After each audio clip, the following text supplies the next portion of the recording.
Ndabahaye mwiriwe mwese canke mwaramutse bivanye naho buri umwe aherereye banywanyi mudateba kubana natwe ngaha kuri mbonesha kure mwe rudende bashyikiriza amakuru atosoye abarabana n'umutekano politique ubanye n'amakungu ndetse n'ubuzima bwa munsi bw'abanyagihugu. Turi kuri uyu munsi wa gatanu w'indwi kwigenekerezo rya 28 mu nyonyo 2025 aho tugiye kurabira hamwe ibiriko birabera mu buseruko bwa leta yaranira intwaro rusange ya Kongo. Turaba mu makuru akomakomeye arabana n'umutekano politique ndetse tunaraba zimwe mu ngingo zikomakomeye. Amakuru yacu agiye kwibanda kuri izi ngingo z'ingenzi zikurikira. FARDC ikomeje gutera intambwe ikomeye muri teritwari ya Masisi ndetse na Warikare aho bari kugerageza kugenda bisubiza ibice bitandukanye bamaze iminsi bamburwa n'inyeshyamba za AFC M23. Turareba uko urugamba ruhagaze mu bice bizahitwa Kinyumba ndetse no muri teritwari ya Masisi. Turebe iri kubera Kashebere, Kikoko, Kivati n'ayitwa Muhanga. Turebe iri kubera bijyanye no kuba Nyabyondo. Kuri ubu ngubu hakomeje kugenda hakorerwa ibidasanzwe, turaza kubabwira uko bihagaze. Turebe kandi kiri kugenda gikorwa bijyanye nuko buri ruhande rwa karariye ushaka kuba rwagira ubugenzuzi muri ibi bice. Turaza kubabwira uko bihagaze ndetse tunarebe uburyo urujya n'uruza ruhagaze anga. Turi buze kandi gukomeza kugenda tubabwira ibijyanye n'imirwano ikomeye komeje kugenda ijya mu bindi bice bitandukanye ndetse no muri Masisi kuri axe ya Nyabyondo, Mutongo, Pinga. Turabwira ibihabereye muri iki gitondo cyo kuwa gatanu kwigenekerezo rya 28 mu nyonyo 2025. Turaza kandi gukomeza kugenda tureba ndetse tunababwira ibiri gutangazwa mu birabana n'ububanyi n'amakungu, aho rero Minisitiri Nduhungire yasabye Repubulika na Demokarasi ya Kongo cyo mu bibazo biyugarije aho guhora isabira u Rwanda ibihano. Turaza kumva uko bihagaze, turebe ikigiye gukorwa. Turaza kandi kubabwira bimwe mu bikomeje kugenda bigaragara bijyanye n'ibiri kubera muri Side Kivu aho ahitwa Kamituga societe civile iri gutabaza kubera ibyaraje bihabereye. Turaza kubabwira uko bihagaze. Turababwira ko kandi muri Masisi ibintu ntibimeze neza, aho rero impagarara ziracyari nyinshi mu bice bitandukanye. Abaturage muri Masisi bari kuva mu byabo bahunga, ni mu gihe kandi muri Uvira naho ibintu bitameze neza nyuma y'imirwano imaze iminsi biri hagati y'ingabo za leta ndetse n'abarwanyi b'abazarendo. Kuri ubu rero havutse ikindi kibazo gikomeye. Turaza no kureba uko bihagaze ibingibi, tubabwira uko biri kugenda bishakirwa igisubizo. Turaza kandi no gukomeza tugende turebe biri gutangazwa. Perezida Paul Kagame yemeje ko Kisekedi ari kubakana FDLR n'umuhungu wa Habyarimana. Byo turaza kureba uko biri gukorwa, turebe ndetse n'ibimenyetso bikomeye bigenda bigaragazwa. Turaza kandi kubabwira itariki nshya yamenyekanye y'umuhuro wa Perezida Paul Kagame na Kisekedi ndetse na Donald Trump. Akaba rero ari amakuru tujye kugaruka mu buryo bw'iramvuye. Tubahaye ikaze aho ngaha tubashyikiriza amakuru atosoye abarabana n'umutekano politique ubanye n'amakungu ndetse n'ubuzima bwa munsi bw'abanyagihugu. Ni munyemerere duhere kubirebana n'iyi nkuru y'uko Perezida Paul Kagame ndetse na Kisekedi bagiye kongera kuba bahura imbere ya Trump. Turebe ibiri gutangazwa kuri aya makuru. Guhaye ikaze rero udukurikiye bwa mbere uhita ushonda sabone ntuzongere gucika ukundi n'amakuru ndetse n'ibiganiro tubashyikiriza ngaha. Reka dutangure mu buryo bw'iramvuye. Ni Son Excellence Felix Kisekedi Chilombo ndetse na His Excellence Paul Kagame wa Repubulika y'u Rwanda byitezwe ko bazahura na Donald Trump wa Leta Zunze Ubumwe za Amerika kwigenekerezo rya 4 z'ukwezi kwa12 2025 mu nama izasiga hashyizweho umukono ku masezerano y'amahoro. Amakuru kuri baravuga ko Washington ikomeje kuta igitutu Kigali na Kinshasa mu rwego rwo gushyira iherezo ku mwuka mubi umaze igihe hagati y'ibihugu byombi ndetse n'intambara Kinshasa imaze imyaka 4 iri hagati ya Kinshasa ndetse na AFC. Perezida Paul Kagame mu kiganiro yahaye abanyamakuru ku wa 4 kwigenekerezo rya 27 mu nyonyo 2025 yemeje ko guhurira Washington na Kisekedi bishoboka ndetse ibi bikaba ari intambwe nziza nyuma y'uko bagomba guhura mu kwezi gushize kwa gitugutu, ariko ibi bikaba rero bitarigeze bikunda. Yagize ati icyuko guhurira i Washington byashoboka tukaganira tugakemura cyangwa se tukagira ibyo dusinya, ni intambwe nziza mu myaka yose yabanje ntihabayeho ikintu nk'icyo. Twabonye abantu basura u Rwanda na Congo bakihutira muri Loni mu kanama gashinzwe umutekano, bagatanga amatangazo, bagatora imyanzuro. Yakomeje agira ati niyo mpamvu imyaka ya mbere twatakaje igihe kinini nta kintu gifatika turageraho. Gahunda zombi, imwe ya Washington n'iya Doha, ariko navuga ko ya Washington ari intambwe nziza mu cyerekezo cyiza. Twaba tugeze mu bihe by'ingenzi biduha ibishobora bigaragaza icyizere cy'uko turi hafi kubona amahoro arambye, n'ikintu twakomeza kwizera mu guharanira amahoro. Perezida Kagame yavuze ko ubutegetsi bwa Donald Trump bwakozwe neza kubera ko izindi gahunda z'amahoro zabanje zitigeze zitanga umusaruro nk'uwo ibiganiro by'amahoro bya Washington biri kugeraho. Perezida Paul Kagame icyakora yavuze ko nubwo Amerika iri gutanga umusanzu ukomeye mu gushakira u Rwanda na Congo amahoro, hagikenewe ubushake bw'ibihugu byombi n'ibindi bihugu byo mu karere, kuko kubura kwabyo mu biganiro by'i Nairobi n'i Rwanda ari byo byatumye bidatanga umusaruro. Akaba ari ibyo yatangaje mu gihe kuri ubu rero andi makuru akomeye n'ubundi akomeza kugenda agaragaza ko Perezida Kisekedi wa Repubulika na Demokarasi ya Kongo amaze igihe kinini akorana n'abarimo umuhungu wa Habyarimana Juvenal wahoze ari perezida w'u Rwanda mu kubaka FDLR kugira ngo ihungabanye umutekano w'u Rwanda. Nk'uko rero amakuru ahari abivuga, umukuru w'igihugu yemeje aya makuru ku munsi wo kuwa kane ku igenekerezo rya 24 Munyonyo 2027 Munyonyo 2025. Mu kiganiro yahaye abanyamakuru yavuze ko u Rwanda rwamenye amakuru y'uko Kisekedi ahurira n'umuryango wa Habyarimana mu mugambi wo kubaka FDLR, ndetse unarimo abandi bantu benshi bahunze igihugu barimo n'abahoze ari abayobozi.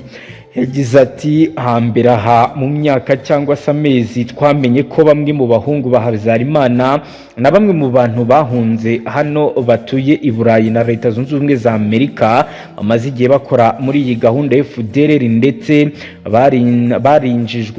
barinjijwe baterwa inkunga y'amafaranga, bamaze igihe bakora ibintu byinshi ku mabwiriza ya Perezida wa Repubulika na Demokarasi ya Kongo ubwe. Twakurikiranye tubona inzandiko nyinshi basubiyemo guverinoma ya Kongo Kinshasa, hanyuma tunakurikirana ibikorwa bagizemo uruhare, yemwe harimo n'abari abayobozi ba guverinoma bahunze nko mu myaka ya 20 ishize. Nanone kuba kugira ngo bahurire hamwe bashingiye FDLR cyangwa se ibindi bikorwa byayo bibangamira ubusugire no gushyira hasi guverinoma. Perezida Paul Kagame yavuze ko kuba FDLR ikomeje gukingirirwa ikibaba na bimwe mu bihugu by'i Burayi byifatanya n'umuryango wa Habyarimana nk'umugore we Agatha Kanziga na leta ya Kinshasa, bigaragaza ishusho ya nyayo y'uko ikibazo cy'uriya mutwe giteye, ndetse naho uhurira n'ibikomeje kubera mu burasirazuba bwa Kongo. Perezida Paul Kagame yemeje ko iriya mikoranire mu gihe hari amakuru avuga ko Kisekedi na Jean Habyarimana bateganya guha FDLR ibikoresho bihagije biyifasha kubona abarwanyi bashya kandi habwe n'ubuyobozi bushya, ndetse kuri ya muhungu wa Habyarimana azaba ari we uyiyoboye, umwe mu bantu ba hafi b'ibiro bya Kisekedi, kandi uheruka gutangaza ko uriya mugambi unarimo umuryango w'ihuriro RNC riyoborwa na Kayumba Nyamwasa n'iryo bita guverinoma y'u Rwanda iri mu buhungiro burwa na Thomas Nahimana wabaye padiri.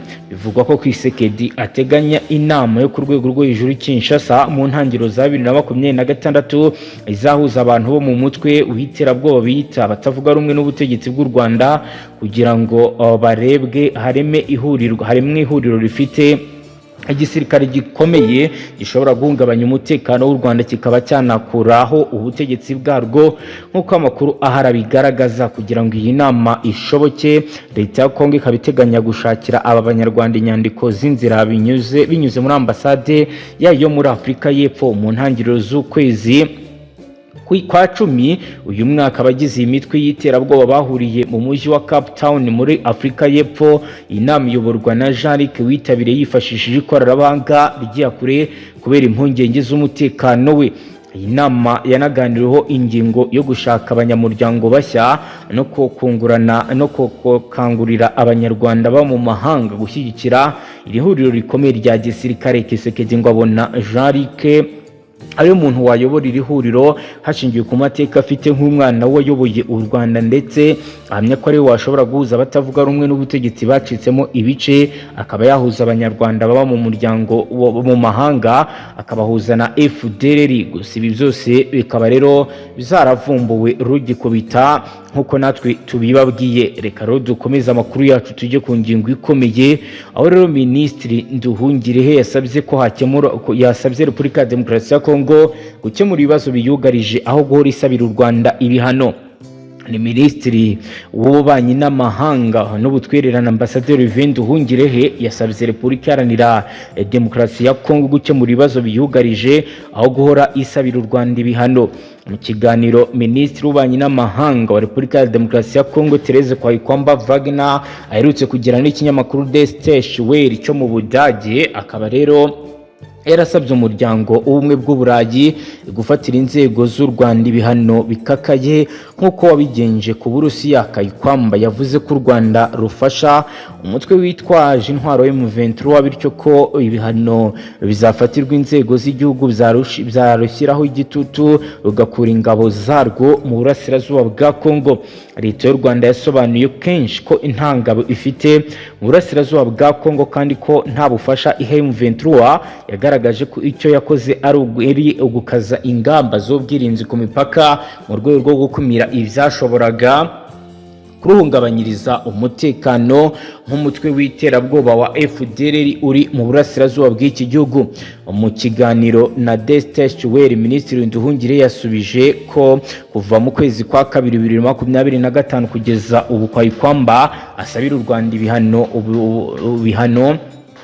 ubufatanye bwarwo na European Union bukaba bugikomeje. Ati ntibisanzwe kubona igihugu cy'igituranyi kivuga gusa gufatira ibihano ibindi aho gukemura ibibazo byacyo, ibibazo by'imiyoborere, ibibazo byo gufasha umutwe w'abajenoside FDLR, ibibazo byo gushyigikira imitwe y'abazarendo n'iby'imvugo z'urwango. Mu kwezi kwa 2025 nibwo u Rwanda na Repubulika ya Demokarasi ya Kongo ndetse na AFC bagiranye amasezerano yo guhagarika imirwano kugira ngo ibiganiro by'amahoro bibahuza bikomeze mu mwuka mwiza, bizatange umusaruro byifuzwaho byifashishijwe leta ya Katari. Ku itariki ya 27 z'ukwezi kwa 7 2025 nibwo u Rwanda na Repubulika ya Demokarasi ya Kongo bagiranye amasezerano y'amahoro babifashijwemo na Leta Zunze Ubumwe za Amerika. Ibihugu byombi byemeranyije gushyigikira ibiganiro by'amahoro biyoborwa na Katari.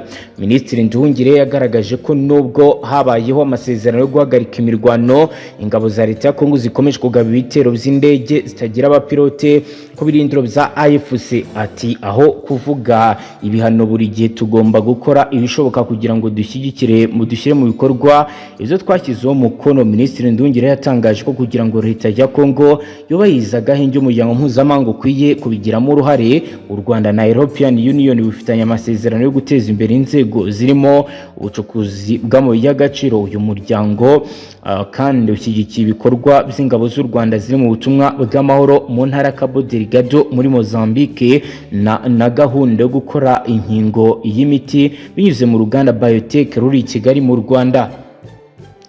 Dukomeje n'andi makuru, reka tubabwire ko ingabo za Leta ya Repubulika Iharanira Demokarasi ya Kongo zikomeje ibikorwa bikomeye byo kugarura umutekano mu bice byugarijwe n'intambara mu ntara ya Kivu y'Amajyaruguru ahamaze iminsi habera imirwano ikaze hagati ya AVIS ndetse na FARDC.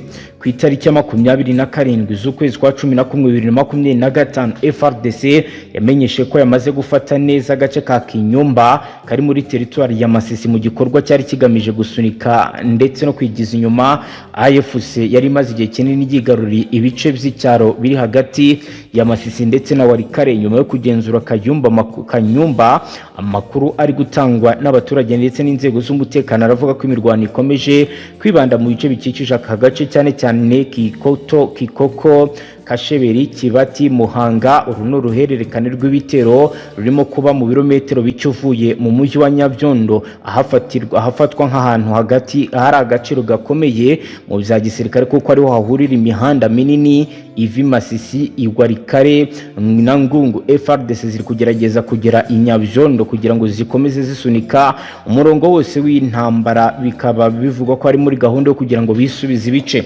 Nubwo ingabo za leta zivuga ko ziri kwitwara neza kandi zigafata uduce tuzwiho kugira inzego z'itumanaho n'imihanda byoroshye kugenzura, abaturage bo muri aka gace bakomeje kubaho mu bwigunge n'ubwoba. Amwe mu masoko n'imihanda y'ubucuruzi yarafunzwe, amashuri menshi aracyafunzwe nzi imiryango, ndetse n'abahatuye muri ibice bya Kasheberi na Kibati batangiye kwimuka berekeza mu misozi iri inyuma y'uduce turi kuberamo imirwano. Wishwe n'intambara waganiriye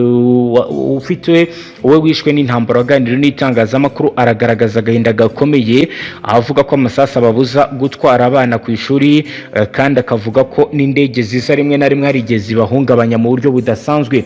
Ku rundi ruhande rwa FARDC abavuga rikijyana baravuga ko ibi birimo guhungabanya bikomeye ubuzima bwabo bwa buri munsi. Umuvugizi w'ingabo muri ako gace yagize ati, turakomeje imirwano yacu, twafashe Kanyumba kandi ibikorwa byo kubohora ibindi bice biri mu maboko y'inyeshyamba birakomeje. Tuzakomeza kurinda abaturage bacu kugeza ahantu hose haciye hagarutse umutekano. Imbonerahamwe y'imirwano irasa niyerekana ko intambara ikomeje kwerekeza hafi y'ahitwa Nyabyondo, ahashobora kuba urugamba rukomeye kuko hari bafite inganda nyinshi z'ubucuruzi, imihanda y'ingenzi ndetse n'inyungu nyinshi ku nzego zombi. Abasasanguzi mu by'umutekano bo baravuga ko niba FARDC yifashishije gufata cyangwa se kugenzura neza agace ka Nyabyondo bishobora guhindura intambara mu bice bya Masisi na Warikare, kuko bizatuma AVIS isubira inyuma mu buryo bwihuse. Icyo abaturage bifuza nuko amahoro yagaruka bakongera bakabaho batekanye. Biro ni ibikwa mu gihe n'ubundi agahinda ni kose, aho imirwano yongeye kwaduka mu burasirazuba bwa Repubulika ya Demokarasi ya Kongo, aho inyeshyamba za AVIS zasubiye mu bukana bukomeye ku bitero bagaba kuri FARDC. Zifashishije rero FARDC ifasha abarwanyi ba Wazalendo b'itsinda rya PSLS bagabye igitero gikomeye kuri Nyabyondo muri territoire ya Masisi ku mugoroba w'ejo. Amakuru y'ukuri ava mu baturage ndetse n'abakurikiranira hafi ibijyanye n'umutekano muri aka gace yemeza ko imirwano yatangiye mu gitondo ndetse na nimugoroba mu bice biherereye ku muhanda munini uva Nyabyondo ukomeza Mutongo Pinga, nkuko bitangazwa n'ikinyamakuru cyo muri Repubulika ya Demokarasi ya Kongo ACTU kiravuga ko imirwano yahise ikwirakwira hafi na hose mu nkengero za Nyabyondo, ahumvikanaga urusaku rw'intwaro ziremereye ndetse n'izoroheje, mu gihe amasaha menshi bivugwa ko bizabaye abaturage batigeze bagoyika habe na buke. Ingabo za leta nabo bafatanyije barimo abarwanyi b'Abazalendo b'itsinda rya PSLS bashobora gusubiraza inyuma inyeshyamba mu bice bimwe na bimwe by'umujyi. N'ubwo imirwano yakomeje kugenda igaragara, imirwano ikaze yatumye abaturage bo mu duce duhana imbibi na Nyabyondo bafata inzira berekeza mu bice bifatwa nk'ibyizewe, cyane cyane hari ibitaro bya Nyabyondo. Ahangaha hahungiye abaturage benshi, kuko rero benshi bavuga ko ariho bizeye umutekano, nubwo rero bivuga ko naho imirwano iri kugenda ihasatira. Biro ni ibiri kwa mu gihe hari ubundi bwabo hari muri societe civile yo muri Kamituga, aho rero ibikorwa byabaye bibi cyane, ubusahuzi bwafashe n'intera mu gihe intambara ikomeje guca ibintu mu bice bitandukanye by'intara Kivu y'Amajyepfo. Abaturage bo muri bice bya Mwenga, Kasika, Kamituga, Cidasa bari mu bwoba bw'ibyago nyuma yuko hagaragaye ibikorwa by'ubusahuzi, urusaku rw'amasasu ndetse bikaba bizahungabanyije umutekano. Societe civile muri aka gace ka Mwenga iravuga ko bigaragara ko ibintu bibabaje kandi bikomeje kwangiza imibereho y'abaturage abaturage basanzwe baravuga ko mu minsi yashize hagaragaye abasirikare baguye ku rugamba bafite ibikoresho byinshi bigaragara ko basahuye abaturage. Ibi rero bakabigaragaza nk'ikibazo gikomeye. Itebo Samuel, perezida w'umuryango Vive de Mwenga, avuga ko ibikorwa by'ubusahuzi byongera cyane kuva ku cyumweru no ku munsi w'ejo byarakomeje. Aragira ati bamwe mu bahunze abasirikare FARDC n'abazarendo barimo gusahura uyu munsi mu kigo cya Kasiga centre ya Mwenga. Amaduka yose yafunzwe, amashuri ntakomeje gukora ndetse n'imodoka zitwara abagenzi ntabwo ziri gukora. Uwo muyobozi avuga ko byabereye Icidasa, Kasika ndetse na Mwenga bifite isura imwe y'ubusahuzi no guhungabanya ituze ry'abaturage nk'uko babigaragaza. Ni no kudusojero banywanyi ngaha tubashyikiriza amakuru atosoye abarabana n'umutekano, politiki, ububanyi n'amakungu ndetse n'ubuzima bwa munsi bw'abanyagihugu. Wowe dukurikiye bwa mbere fite ndasabone ntuzongere gucika ukundi n'amakuru ndetse n'ibindi biganiro tubashyikiriza ngaha. Hasta la vista.